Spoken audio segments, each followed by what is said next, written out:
The champagne was still fizzing in our glasses when Marcus came deliver the knife to my back. "Emily," he said, his voice carrying that smooth, practiced tone he usually reserved for investor pitches, "we need to talk about the future of quantum dynamics." I should have seen it coming. The signs had been there for weeks. The private meetings I wasn't invited to, the sudden changes in development priorities, the way our new investors seemed to look through me during presentations. But I've been too focused on perfecting our quantum encryption algorithm, the same algorithm I'd spent 3 years developing in my garage before Marcus ever entered the picture. We stood in the empty conference room of our newly leased office space in downtown San Francisco, the city lights twinkling beyond floor-to-ceiling windows that still bore the realtor's fingerprints. The $5 million series of funding had just cleared our account that morning. Everything I dreamed of was finally happening. Or so I thought. "The investors have concerns," Marcus continued, swirling his champagne without drinking it. "About leadership structure. About market positioning." He paused, studying my face. "About you." I set my glass down carefully, the subtle tremor in my hand betraying the sudden surge of adrenaline. "What kind of concerns?" "They feel, and I agree, that we need someone more." He gestured vaguely with his free hand. "Polished. Someone with real business experience. Someone who can talk to Wall Street." "I built this company," I said quietly. "I developed the core technology. I brought in our first clients." Marcus smiled, the kind of smile that never reaches the eyes. "And we're grateful for that." "Really. But this isn't about code anymore, Emily. This is about scaling, about market presence, about leadership." I knew what was coming next. I'd seen it happen to other female founders. Brilliant women pushed aside once their companies started gaining traction, their technical expertise suddenly deemed less valuable than an MBA and a golf club membership. "The board has voted," Marcus said, pulling out a folder I hadn't noticed before. "We're restructuring the leadership team. You'll be transitioned to a technical advisory role with a generous compensation package, of course." "Advisory role?" I almost laughed. "In my own company?" "That's the thing," he said, his smile widening slightly. "It's not really your company anymore. The new funding agreement diluted your shares significantly. You're a minority stakeholder now." The room seemed to tilt slightly. I grabbed the edge of the conference table to steady myself. "You knew about this. You planned it." "Business is business, Emily. You're brilliant with code, truly. But we need someone who understands how to build a real company. Someone like me." I picked up the folder without opening it. "And if I refuse?" "Then you'll be terminated for cause, lose your shares entirely, and face potential legal action for interfering with company operations." He shrugged. "The paperwork can go either way. Your choice." I should have screamed, should have thrown the champagne in his face, should have threatened legal action of my own. Instead, I smiled. "Thank you for being direct," I said calmly, tucking the folder under my arm. "I'll review these with my lawyer." Marcus blinked, clearly thrown by my composure. "That's good. Take the weekend to think it over. But we'll need an answer by Monday. The press release is already drafted." I nodded once and walked toward the door. Just before leaving, I turned back. "One question, Marcus. Did you ever actually read my patent applications? The original ones from before we partnered?" He waved dismissively. "The company owns all relevant IP. It was in the partnership agreement." "Right," I said softly. "Of course. Good night, Marcus." The elevator ride to the lobby felt surreal. 3 years of work, of sacrifice, of believing I could change the world with quantum encryption that actually worked at scale. All of it hanging by a thread because I hadn't seen the predator hiding behind the partner. But Marcus had made one crucial mistake. He hadn't just underestimated me. He'd fundamentally misunderstood what I'd built. Outside, the San Francisco night was alive with possibility. I pulled out my phone, not my company iPhone, but my personal device, and dialed a number I'd hoped I'd never need. "Deanne? It's Emily. Remember that conversation we had about contingency plans? I think it's time." Deanne Wong had been my patent attorney since before quantum dynamics existed. More importantly, she'd been the one who insisted on some very specific language in my original patent filings. "Are you at the office?" she asked, all business. "Just leaving. They did it exactly like you predicted." "Come over. Now, bring everything you have. And Emily, don't sign anything. An hour later, I sat in Diane's home office, surrounded by papers and digital files chronicling the evolution of quantum dynamics. 3 years of work spread across her desk like evidence at a crime scene. The good news, Diane said, examining my partnership agreement with Marcus, is that they've been sloppy. Very sloppy. The IP assignment clause they're relying on only covers developments made after the partnership was formed. I leaned forward. And the original patents? She smiled, pulling up a document on her tablet. Were filed in your name personally, 9 months before quantum dynamics existed. They cover the core architecture, the base algorithms, and most importantly, the quantum key distribution protocol that makes everything else work. So the company owns the wrapper, the user interface, the marketing materials. But the heart of the technology, that's still yours. Completely yours. I sat back, letting this sink in. Marcus doesn't know. Oh, it's better than that, Diane said, pulling up another document. Look at the IPO filing they submitted last week. Page 47, Section C. I scanned the dense text, then stopped, my heart racing.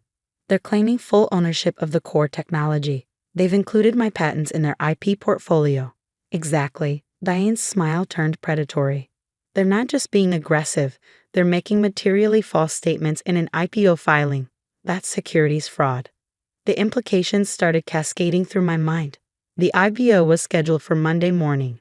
The company, my company, was expected to debut at a $400 million valuation, largely based on the strength of the quantum encryption technology. Technology I still owned. What are my options? Diane leaned back, studying me carefully. Legally, we could file an emergency injunction, halt the IPO, and drag them into a protracted court battle. You'd probably win eventually, but it would take years and millions in legal fees. Or we let them walk right into their own trap. Let them launch the IPO claiming ownership of technology they don't actually control. Then we drop the truth at exactly the right moment. I thought about Marcus's smirk, his casual dismissal of everything I'd built. What do you need from me? Everything. Every email, every development log, every conversation about the patents. And most importantly, did you keep your original research notes? The ones from before Marcus? I nodded. Everything's in my private GitHub repository. Time-stamped, cryptographically signed. Perfect. She started typing rapidly.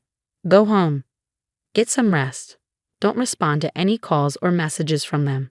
And Emily? When this is over, you won't just have your company back. You'll own everything. The weekend passed in a blur of preparation. I provided Diane with everything she needed while ignoring increasingly urgent messages from Marcus and the board. They wanted an answer about the transition. They needed me to sign the papers. The press release was ready to go. I responded only once, late Sunday night. I'll have my decision first thing Monday morning. Meanwhile, Diane had been busy. She'd assembled a team of securities lawyers, technical experts, and PR specialists.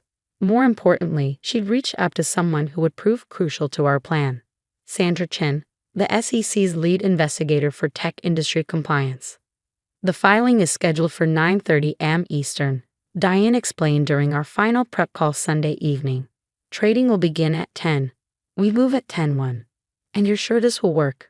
Emily, they're about to commit securities fraud on a massive scale. The only question is whether you want to stop them before or after they do irreparable damage to themselves. I thought about every time Marcus had talked over me in meetings, every investor who'd addressed their questions to him instead of me.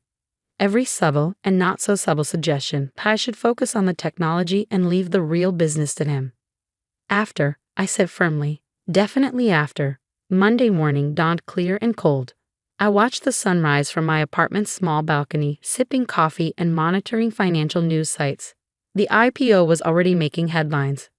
Quantum dynamics set to revolutionize cybersecurity market.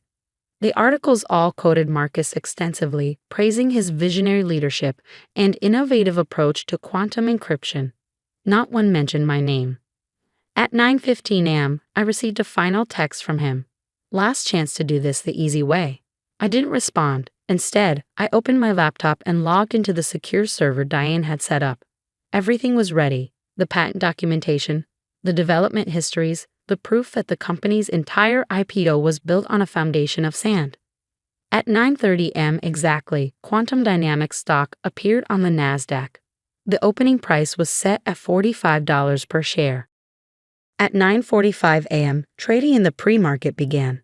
The price jumped to $60. At 9:55 a.m., Marcus appeared on CNBC, speaking confidently about the company's proprietary technology and comprehensive IP portfolio. At 10 o'clock a.m., regular trading began. The stock opened at $72 and immediately began to climb. At 10:01 a.m., I pressed enter. The truth was about to change everything. At precisely 10:01 a.m., our coordinated strike began. First, the SEC received our comprehensive evidence package detailing the fraudulent IP claims in Quantum Dynamics' IPO filing. Simultaneously, every major financial news outlet received a press release from my legal team revealing the true ownership of the core patents. I watched the chaos unfold on 6 different screens in Diane's office. 10:02 a.m. The first alert hit Bloomberg terminal. GENT. Questions arise over quantum dynamics patent rights.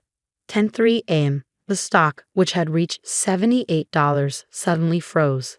10:04 a.m. Marcus still live on CNBC, visibly flinch as the host received breaking news through his earpiece. Mr. Kane, we're getting reports that your company may not own the core technology behind your encryption system. Care to comment? The camera caught Marcus's face in perfect clarity as the blood drained from it. We have full ownership of all relevant intellectual property. According to documents we're receiving, the host continued, glancing at his tablet, the fundamental patents for your quantum encryption technology are personally owned by your co-founder, Emily Sullivan. The patents predate quantum dynamics' existence by nearly a year. Marcus's smile became rigid. There must be some mistake. Our legal team has thoroughly vetted. He was cut off by a new alert flashing across the bottom of the screen. Nasdaq HLT's T-rating of QENTUM Dynamics KDYN pending investigation. My phone buzzed. A message from Marcus. What you doing? I didn't respond. Instead, I watched as Diane's carefully orchestrated plan continued to unfold. At 10:15 a.m., Sandra Chen from the SEC made a public statement. We are investigating potentially serious discrepancies in Quantum Dynamics' IPO filing regarding their intellectual property claims. Trading will remain halted pending a full review. The financial media was in a frenzy. Headlines updated by the minute. Quantum Dynamics IPO in chaos. Tech startups opening day derailed by patent dispute. Co-founder claims ownership of core technology. At 10:30 a.m., our second wave hit. Diane released my complete documentation package to selected journalists. Every email, every development log, every piece of evidence showing that I had developed the technology independently before Marcus ever entered the picture. More importantly, we released proof that Marcus and the board had been explicitly informed of the patent situation months ago, but had chosen to ignore it. Emily, Diane said, looking up from her phone, the SEC wants to meet. Now, and they want Marcus there too. I straightened my blazer, navy blue, impeccably tailored, chosen specifically for this moment. Where? Their San Francisco office. 20 minutes. The ride downtown was surreal. Every financial news app on my phone was exploding with updates. Quantum Dynamics stock remained frozen at $78, but trading in related companies was going wild as the market tried to process the implications. Marcus was already at the SEC office when we arrived, along with the company's legal team. He started to speak when he saw me, but his company counsel, grabbed his arm and shook his head sharply. Sandra Chen met us in a large conference room with a view of the bay. She didn't waste time on pleasantries. Mr. King, your company's IPO filing claims ownership of patents numbered. She read off a series of numbers I knew by heart. Is that correct? Marcus looked at his lawyers, who nodded slightly. Yes, that's correct. Ms. Sullivan. Sandra turned to me. You claim these patents are registered to you personally, is that right? Yes, I said clearly. I filed them 9 months before Quantum Dynamics existed, before I ever met Mr. Kane. That's impossible, Marcus interrupted. The partnership agreement clearly states. I have the original patent documents right here. Diane cut in smoothly, sliding papers across the table. along with Emily's complete development history, including GitHub commits dating back 4 years. Would you like to see them? The next hour was excruciating for Marcus and his team as they realized just how thoroughly they'd miscalculated. The partnership agreement they'd relied on only covered developments made after the company's formation. My original patents, the ones that made everything else possible, remained firmly in my control. This is a serious matter, Sandra said finally. We're looking at potentially criminal securities fraud. The IPO filing materially misrepresented the company's intellectual property assets. Marcus's lawyer cleared his throat. Perhaps we could discuss a settlement. Settlement? I laughed softly. You tried to steal my life's work. You tried to erase me from my own company. And now you want to settle. Emily, be reasonable, Marcus said, his voice taking on that condescending tone I'd grown to hate. The company needs these patents. We can figure out fair compensation. Fair? I stood up slowly.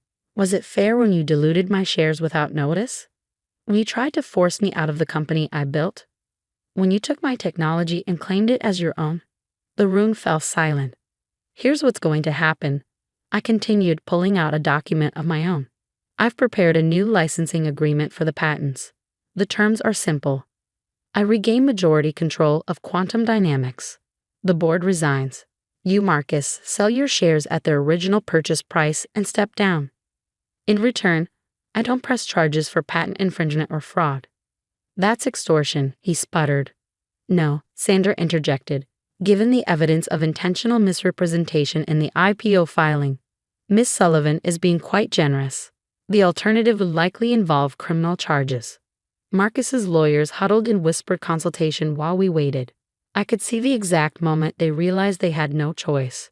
The entire IPO was built on technology the company didn't actually own. Without my patents, quantum dynamics was worthless. How long do we have to decide? One of the lawyers asked. The market opens again tomorrow, I said simply. You have until then to accept my terms.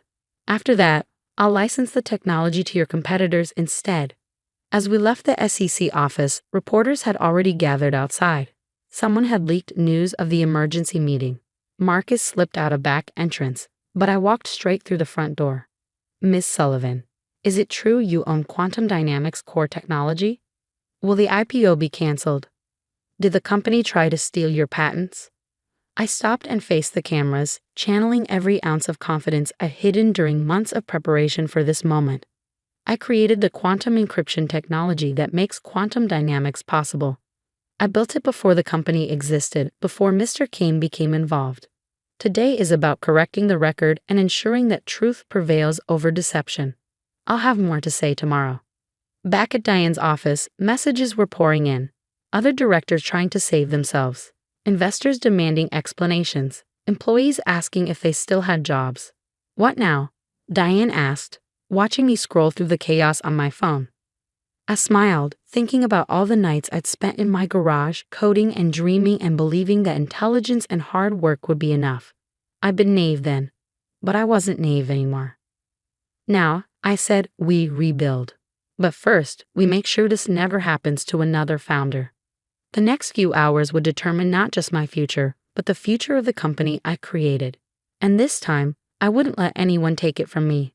As evening fell over San Francisco, I received one final message from Marcus. You've destroyed everything. I typed back a single line. No, I'd just taken back what was mine. See you tomorrow. The real work was about to begin. The morning after the IPO chaos dawned with a different kind of tension. I arrived at Quantum Dynamics offices at 7 a.m., escorted by 2 members of the corporate security team who had quietly reached out the night before to offer their support. The lobby was already buzzing with nervous employees, all trying to understand what yesterday's events meant for their future. I hadn't been in the building since Marcus forced me out, but I walked through those doors like I owned them, because now I did. At 3 a.m., after 14 hours of negotiations, Marcus and the board had capitulated to my terms. They had no choice. The company's valuation was built entirely on my patents, and I had all the leverage. Emily, Jessica from engineering, spotted me first. She rushed over, others following in her wake. Is it true? Are you taking back control? I smiled, addressing not just her but the growing crowd of employees gathering in the lobby. Yes, and we have a lot of work to do. The elevator ride to the executive floor was filled with supportive whispers and quiet congratulations.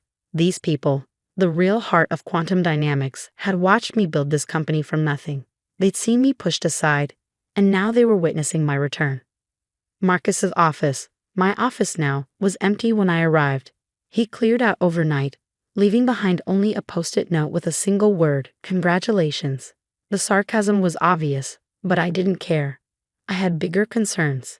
At 8 a.m. sharp, I called an all-hands meeting in the main conference room. Every seat was filled, with people standing along the walls and streaming via video from our other offices. Yesterday, I began you all learned some disturbing truths about this company's leadership, about attempts to take credit for and control of technology that I developed. Today, I want to talk about the future. The room was silent, everyone hanging on every word. First, your jobs are secure. In fact, we're expanding. The technical vision that brought you all here hasn't changed. It's just back in the hands of its original creator. Relief swept through the crowd. Then came the harder part. Second, we're rebuilding our leadership team from the ground up. Based on merit, not connections. Based on innovation, not intimidation. I'll be interviewing every department head personally this week. And yes, internal candidates will be given priority. That brought smiles to several faces, particularly among the veteran employees who'd been passed over for promotion under Marcus's regime. Finally, we're going to do something unprecedented. Every employee who stayed with us through this transition will receive additional equity in the company, because quantum dynamics isn't just about quantum encryption anymore. It's about proving that the right way can also be the successful way. The applause was spontaneous and genuine. As it died down, I noticed Diana from legal signaling urgently from the doorway. The SEC's statement was about to drop. I turned on CNBC just in time to catch it live. The Securities and Exchange Commission has reached a settlement with former executives of Quantum Dynamics regarding disclosures in their IPO filing. The company will be permitted to resume trading under new leadership, subject to amended filings and certain restrictions. My phone immediately exploded with messages. Investors wanting meetings, reporters seeking comments, competitors testing waters. But the most interesting message came from Sandra Chen at the SEC. Clean house thoroughly. You have a one-time chance to set this right. Don't waste it. I spent the next week rebuilding my company from the inside out. Every decision Marcus had made was reviewed. Every agreement was reassessed. Every employee was given a chance to voice their concerns and their ideas. Jessica, who had been quietly maintaining the core codebase even after my departure, was promoted to Chief Technology Officer. Her first act was to reorganize the development team based on expertise rather than politics. Mark from sales, who had apparently been maintaining a secret list of clients who refused to work with Marcus, was made VP of Client Relations. Within days, he had brought back 3 major accounts we'd lost. But the real victory came from an unexpected source. Remember Sandra Chen from the SEC? She didn't just help expose the fraud. She introduced me to Catherine Hayes, a veteran tech CEO who had faced similar attempted coups in her own career. Catherine didn't want a job or a board seat. What she wanted was to help create something new. The Founders Defense Fund, a legal and financial resource for entrepreneurs facing illegal takeover attempts. I became its first sponsor and success story. 2 months after the failed IPO, we were ready to try again. This time, everything was done right. The patents were properly licensed to the company. The ownership structure was clear and fair. The technical documentation was impeccable. The night before our second IPO attempt, I received an unexpected email from Marcus. "You'll never pull this off. The market remembers." I didn't bother responding. Instead, I forwarded it to our new PR team with a note. Add this to the resilience narrative. The next morning, Quantum Dynamics stock opened at $82 per share, higher than our first attempt, and kept climbing. By closing bell, we had reached $110, making us the best performing tech IPO of the year. But I wasn't in New York to ring any bells or celebrate with bankers. Instead, I was in our San Francisco office, coding alongside my team, just like I had been doing since the beginning. "You could have taken the day off," Jessica said, bringing me a coffee. "Enjoyed the spotlight a little." I shook my head, not looking away from my screen. The spotlight isn't what matters. The work is what matters. The people are what matters. 6 months after our successful IPO, I stood on stage at the Women in Tech Summit, delivering the keynote address. The room was packed with founders, engineers, and investors, including more than a few who had initially backed Marcus over me. They say success is the best revenge, I told the crowd. But I disagree. Success isn't about revenge. It's about vindication. It's about proving that you can build something meaningful without compromising your principles, without becoming the very thing you set out to change. In the front row, I spotted Catherine Hayes sitting with 3 young founders, women who had already received support from the Founders Defense Fund. They were taking notes, phones recording, eyes bright with possibility. The tech industry has a long history of stolen ideas, betrayed trust, and corruption masquerading as disruption. I continued. But that's not our future. Our future is about creation, not theft. About collaboration, not domination. About building things that matter with people who matter. The applause was thunderous, but the real victory came later, during the networking session. A young engineer approached me, clutching a notebook filled with quantum computing calculations. I have an idea, she said nervously, but everyone says I need a business person to make it real, that I should focus on the tech and let someone else handle the company. I smiled, remembering my own journey. Let me tell you about patents, I said, pulling up a chair, and about how to protect what you build. 1 year to the day after Marcus tried to push me out, quantum dynamics was valued at $2.8 billion. Our quantum encryption technology had become the industry standard, and our corporate culture was being studied at business schools as a model of ethical leadership. Marcus? He tried to start another company, but it turned out investors had long memories.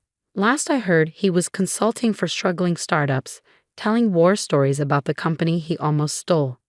As for me, I still code every day, still work alongside my team, still remember what it felt like to build something from nothing, to almost lose it, and to take it back. But now, when young founders ask me for advice, I don't just tell them to believe in themselves. I tell them to be prepared, to document everything, to understand that sometimes the biggest threat isn't failure, it's success, and what it makes other people willing to do. Building something revolutionary is only half the battle, I tell them. Protecting it is the other half.